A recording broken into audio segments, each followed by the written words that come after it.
పొద్దున్న 5 గంటలకు నిద్ర లేచి పిల్లల్ని రెడీ చేసే ప్రతి ఒక్కరు గ్రేట్ రా బాబు. అసలు మ్యాటర్ ఏంటంటే మా అత్త నాకు ఒక టాస్క్ ఇచ్చింది. మార్నింగ్ 5 కి నిద్ర లేచి మా చిన్ని రెడీ చేసి స్కూల్ కి పంపించమని టాస్క్ ఇచ్చింది. ఏమైనా పెద్ద కష్టమా, సరే చేస్తాలని రెచ్చిపోయి మరీ ఒప్పుకున్నాను. కానీ మార్నింగ్ పొద్దున్నే నేను నిద్ర లేచి మా చిన్ని నిద్ర లేపుతుంటే అసలు లేకవట్లేదు. ఇంక ఇలా అయితే పని అవతలేనని వీడియో తీస్తున్నా, నువ్వు నిద్ర లేకవట్లేదని మీ మేడం చెప్తానని చెప్పాను. దెబ్బకు లేచి నన్ను కొట్టేసి బజారు పరిగెట్టేసింది. మా ఊర్లో ఉన్న గుడి దగ్గరికి వెళ్ళి అక్కడ కూర్చొని నేను వస్తున్నా రావట్లేదని దిక్కులు చూస్తుంది. నేను సైలెంట్ గా ఇంకో వైపు నుండి వెళ్ళి వీడియో తీస్తున్నాను. నన్ను చూసి పరుగో పరుగు.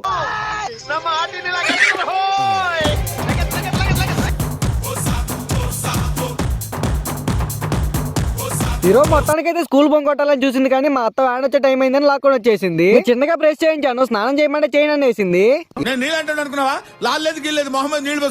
సర్లే ముఖమైన కడుకో అని చెప్పి సబ్బేసి ముఖం కడిగాను. ఇంకా మా మామ ఈ లోపు టిఫిన్ తెచ్చాడు. అది తినిపిస్తుంటే మా కోటి మామ మంచోడు, నన్ను కొట్టకుండా తినిపిస్తున్నాడు. మా మమ్మీ అయితే రోజు కొట్టి తినిపిస్తుంది అని చెప్పి నాకు కిస్ పెట్టింది. ఇంకా నీట్ గా స్కూల్ డ్రెస్ వేసి టక్ చేసి జడ నీట్ గా దువ్వి సాక్స్ వేసి షూ తోడికి ముఖానికి పౌడర్ రాశాను బొట్టు పెడదాంలే అని.